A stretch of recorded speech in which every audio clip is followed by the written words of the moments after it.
बहुत चौंका देने वाली गुफ्तगू की है चीफ ऑफ आर्मी स्टाफ ने अखबार नवीसों से। उसकी तफसीलात हैं, बाज़ चीज़ें बड़ी हैरान कुन हैं उसमें और बाज़ इंकशाफात हैं। और ये जो TLP है ये फैज़ाबाद के धरने के बारे में कुछ तहकीकात की हैं और बड़े अजीब व गरीब इंकशाफात सामने आए हैं कि वो तो नवाज़ शरीफ हुकूमत का फ़ैसला था। धरने के बारे में जो भी फ़ैसले किए शायद खाकान अब्बासी की सदारत में अहसन इकबाल भी उसमें शरीक थे और ISI से और हुकूमत से रिक्वेस्ट की गई, फ़ौज से रिक्वेस्ट की गई थी, तो उस पर उन्होंने अमल दरामद किया था। उस पूछेंगे जब आप तो तफसील आपको तो मैं यहीं से हारून साहब से शुरू कर लेती हूँ। मुल्क के ऊपर तो बात करूँगी, सबसे ज़्यादा जो इंतज़ार है कौम को ये जानने का कि क्या वाकई पाकिस्तान इंडिया के दरमियान मुज़ाकरात चल रहे हैं। चीफ साहब की जानिब से इसके ऊपर कोई बात हो सके पाक इंडिया मुज़ाकरात के बारे में? हाँ, उन्होंने कहा मुज़ाकरात हो रहे हैं, तस्लीम किया मुज़ाकरात। हाँ, और वो हमारे मोहतरमा मरीम नवाज़ ने तायद कर दी है। दो चीज़ों पे इत्तफाक हो गया अपोजिशन पार्टियों का। एक अपोजिशन पार्टी उसका पीपल्स पार्टी का सेनेट में इत्तफाक राय हो गया है PTI के साथ, हुकूमत के साथ, और इंडिया के साथ मुज़ाकरात के बारे में नून लीग का इत्तफाक राय हो गया है। और मुज़ाकरात तो नून लीग के दौर से हो रहे थे। जनरल साहब ने कहा शायद खाकान अब्बासी के दौर में भी होते रहे, ये तो छुपाते रहे ना। अभी बयान कर दिया कि हो रहे हैं। कश्मीर के ऊपर क्या पॉइंट ऑफ व्यू होगा हारून साहब? कश्मीर में वो कहते हैं कि हमने 370 को कभी माना ही नहीं, हमारी पोजीशन ये है, ना कभी मानेंगे। लेकिन हुकूमत ने कहा था मुज़ाकरात एक सूरत में हैं, अगर ये कश्मीर की सूरत हाल को वापस उसकी सतह पर वो कहा था, कहना एक बात होती है, करना एक बात। ठीक है, अफगानिस्तान के बारे में हारून साहब को बातचीत हो सकी? अफगानिस्तान के बारे में अंदेशा है कि ख़राबी बहुत हो जाएगी, लेकिन ये अंदेशा भी है तो उम्मीद भी है, कोशिश जारी है कि वहाँ ना हो। आपको पता है तुर्क भी उसमें शरीक हो चुके हैं और अमरीकियों ने उनसे दरख्वास्त की है। तो मेरा ख्याल है कि बेहतरीन एफर्ट बरूए कार आएगी और मुझे ये भी यकीन है कि तुर्की और पाकिस्तान के दरमियान मशवरा हो रहा होगा। इस पर मैं मालूमात नहीं है, लेकिन ये बिल्कुल फितरी है कि मशवरा हो। और लेकिन ये कि बहुत नाजुक मरहला होता है इक़्तिदार में। अभी पाकिस्तान में 4 इलेक्शन भी हो चुके हैं, 2002 का, 2008 का, 2013 का, 2018 का, और अभी तक ये तयन नहीं हो सका कि अदालतों के हदूद क्या हैं और इंतज़ामिया के हदूद क्या हैं और मीडिया के हदूद क्या हैं, तो बार एसोसिएशंस की क्या हैं। तो हर तबका जो है इक़्तिदार में से, तो वहाँ तो अभी ये फैसला ही नहीं हुआ, वहाँ तो बिगनिंग होनी है। 250 साल पुराना एग्रीमेंट ख़त्म हो गया है, 350 साल पुराना। जब देखिए अफ़गानिस्तान तो कोई मुल्क था ही नहीं, जैसे पाकिस्तान जो है वो 75 साल पहले तो पाकिस्तान नाम का कोई मुल्क नहीं था। तो एक सोशल कॉन्ट्रैक्ट जो है नया वजूद में आना है और ये बहुत डिफ़िकल्ट मरहला होता है। और अफ़गानिस्तान हमेशा एक बफर स्टेट रहा है और वहाँ कबाइल को आज़ादी रही है कि वो अपने मामलात खुद तय करें। उस तरह की हुकूमत नहीं होती है वहाँ, ना कोई नालियाँ बनाने का मुतालबा करता है, ना गैस का मुतालबा करता है, ना कोई ये कहता है सड़कें बनाई जाएँ, ना कोई ये। अब तो और सिचुएशन मुख्तलिफ है। अब एक जदीद तालीम याफ्ता तबका वजूद में आ गया है, वो अपना हिस्सा मांगेगा। 6% अपना शिया मकतब फ़िक्र के लोग, 9% लोग हैं, 6% पश्तूनों में, 42% पश्तून हैं। उसके बाद सबसे बड़ी आबादी ताजुक है और ताजक जो है इनकी सरपरस्ती की गई है और शमाली ताज की सरपरस्ती की गई है। ताजक, तुर्कमान, सबसे बड़े ताजकों में तालीम ज़्यादा है और बिज़नेस में भी ज़्यादा हैं और ज़ुबान भी अफ़गानिस्तान में फ़ारसी ज़्यादा बोली जाती है। अब तक पश्तूनों की हुकूमत रही है, अब उन्हें कमज़ोर कर दिया गया है। वो बराए नाम हुकूमत अशरफ गनी की, बेशतर इलाके पे तालिबान का कब्ज़ा है।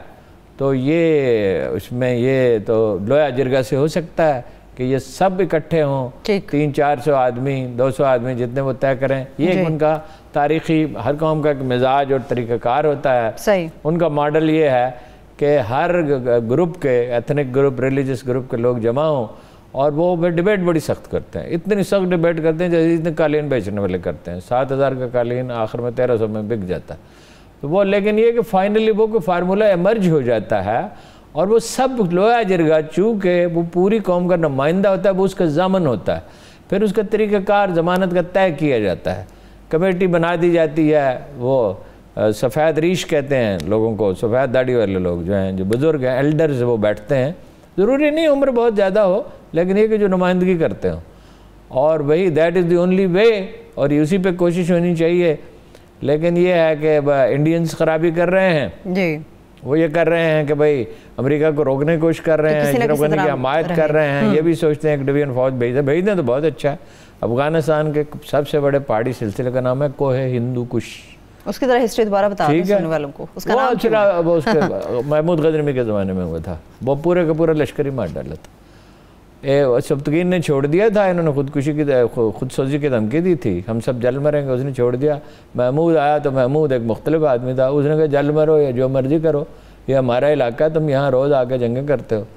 नहीं हो तो वो एक ऐसी स्टेट ढीली ढाली फेडरेशन वो बन सकती, बल्कि कन्फेडरेशन। ठीक। और उसमें हरात में इस्माइल हैं, और इसी तरह अपना दूसरी तरफ बलख में वो बल्खी क्या उनका नाम है वो हैं, और तुर्कमान हैं, थोड़े से अरब भी हैं, नूरिस्तानी हैं। नूरिस्तानी किसी फसाद में नहीं पड़ते। ये हमारे काब्रिस्तान में जो लोग हैं ये यूनानी नस्ल मुसलमान हो गए थे, वो उनको सौंपा जा सकता है। मतलब ये है कि कोई अमन मिशन अगर हो, मुसलमान मुल्कों की एक फ़ौज बनाई जा सकती है अगर इत्तेफाक राय हो जाए, और उसमें पाकिस्तान को मेरा ख्याल शामिल नहीं होने चाहिए, दूसरे मुल्कों की फ़ौजें हों तो कोई उस पर हो सकता है, बन सकता है फार्मूला अगर बनाना चाहें।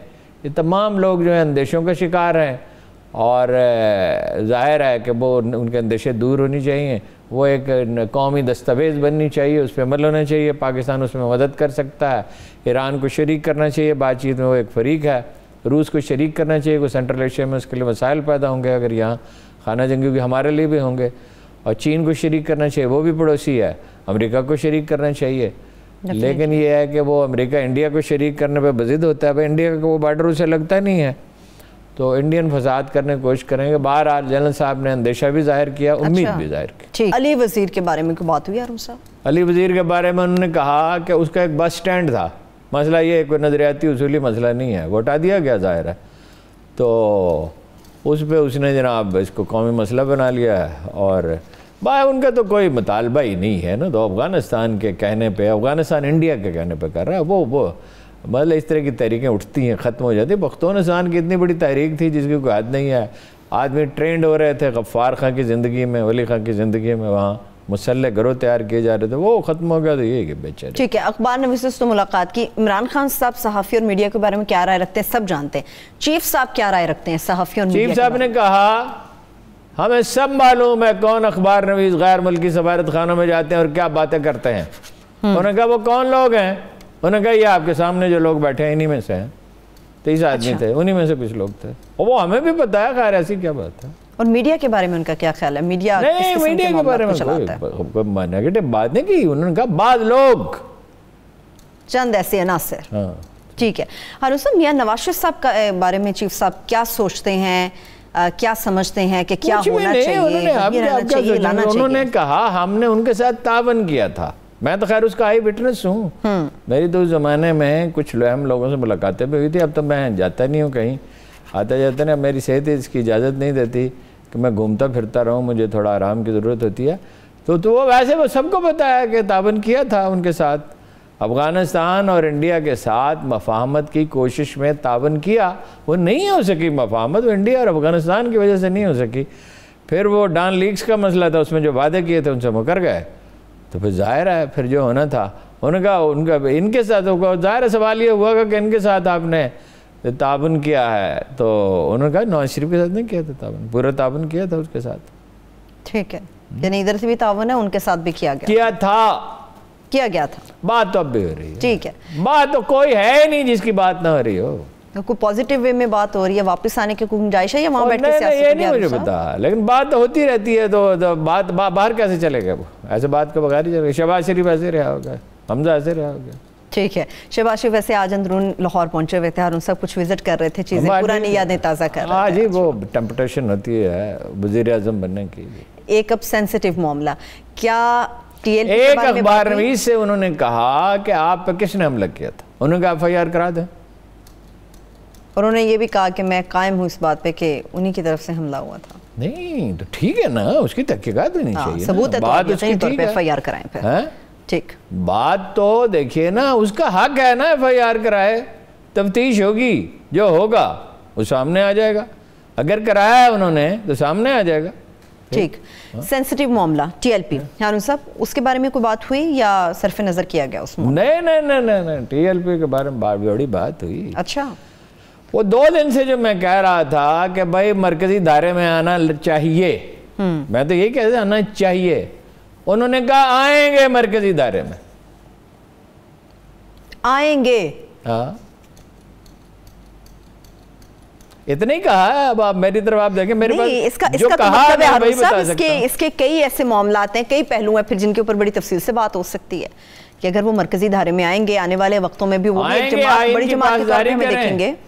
तशद्दुद न करें, आइन की पासदारी करें, तो उनको वेलकम करना चाहिए। उन्हें कोई 10-15% वोटों की हमायत हासिल हो जाएगी।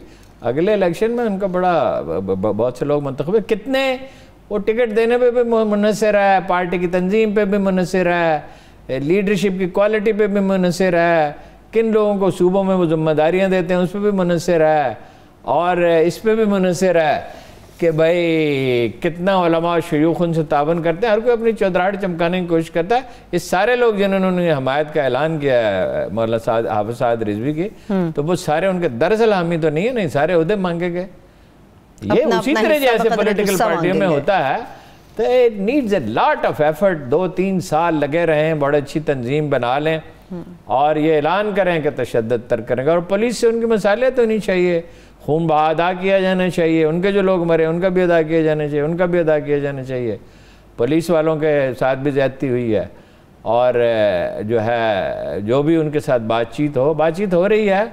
और इस दफ़ा लगता है कि बहुत ही, यानी क्या कहना चाहिए, सलीके से, करीने से बात हो रही है, तो अच्छी उम्मीद की जाए। ठीक है, हर सियासी पार्टी के वजूद में आने की वजह पता है, उन्होंने देखे ना, समझ आई शुरू कहां से हुआ, इनका वजूद कैसे हुआ हारून साहब, टीएलपी का मुमताज कादरी की फांसी से। अब बहुत तकलीफ होगी लोगों को। जो सच है वो ये है कि सलमान तासीर ने, खुदा उनकी मग़फ़िरत करे, बहुत गैर ज़िम्मेदाराना बयानात दिए थे। उन्होंने तौहीन रसालत वाले कानून को काला कानून कहा था। उन्हें फहम ही नहीं था इस सोसाइटी की केमिस्ट्री का कि इसमें मिजाज क्या है। यहाँ ये वो माशरा है जहाँ वो गाजी इल्मुद्दीन को अल्लामा इकबाल ने कहा था कि लोहारों का लड़का बाजी ले गया, हम बातें करते रह गए, और उसका इतना बड़ा जनाजा था और कायदाद उन्हें मुकदमा आगे लड़ा था। इनको समझ नहीं है कि ये भाई लोगों के एहसास कितना नाजुक है इस मामले में। सुप्रीम कोर्ट ने फैसला दिया, ठीक है ना, और नवाज शरीफ साहब ने उन्हें फांसी दी, ठीक है। अच्छा, फिर आप ये जब जो जुलूस गया था फैजाबाद, ये कैसे गया था, जो धरना हुआ था, हाँ, पंजाब हुकूमत ने इजाजत दी उसकी। उनसे पूछा, जब जनरल फैज हमीद साहब से पूछा, मैं नाम लेके कह रहा हूँ, उनसे पूछा, उनको बुलाया मीटिंग में शायद खाकान अब्बासी साहब ने, उन्होंने कहा इनको रोकना था। उन्होंने कहा पंजाब पुलिस इस काबिल नहीं मॉडल टाउन वाले साने के बाद, अब आप ही कुछ करें। अब्बासी साहब तो डिनाई करते हैं किसी प्रोग्राम में बैठ के, डिनाई करने से क्या होता है, मैं डिनाई करता हूँ, मैंने नीले रंग की टाई पहनी है, मैं डिनाई करता हूँ, ये पीले रंग की है। डिनाई करने से क्या होता है, उसमें उसकी सारी तफसीलात मैं आपको बता सकता हूँ उस इजलास की। उसमें वज़ीर दाखिला हसन इकबाल थे, वो भी मौजूद थे। उन्होंने रात 3 बजे तक मुज़ाकरात किए जनरल फैज़ हमीद ने। इन्होंने कहा, इन्होंने चीफ ऑफ आर्मी स्टाफ से कहा, ISPR तरदीद करे इस बात के कि चीफ ऑफ आर्मी स्टाफ से नहीं कहा था, और ISPR तरदीद करे इस बात के कि जनरल फैज़ हमीद से नहीं कहा था, ठीक है, और ये भी तरदीद करें, पता चल जाएगा। ये कोई बातें छुपी रहती हैं, कोई तारीख अपने सीने में कोई राज छुपा के रखती है। फिर ये मसला पैदा हुआ कि भाई उन्होंने रात 3 बजे, फिर उन्होंने मुसव्वदा रात को 3 बजे हसन इकबाल को एग्रीमेंट पढ़ के सुनाया। उन्होंने रात को 3 बजे जगा के उसको पढ़ के सुनाया शायद खाकान अब्बासी को। वो कैसे तरदीद करते हैं। और फिर वो अपना पुलिस तो नाकाम हो गई थी, रेंजर्स भी नाकाम हो गए थे। उन्होंने कहा फौज से कार्रवाई करें। उन्होंने कहा हमारे पास कोई लाठियाँ होती हैं जिससे हम कार्रवाई करें, उनके पास तो लाठियाँ हैं, हमारे पास तो राइफलें होती हैं। उन्होंने कहा बातचीत करें। उन्होंने कहा अच्छा बातचीत करते, ठीक है।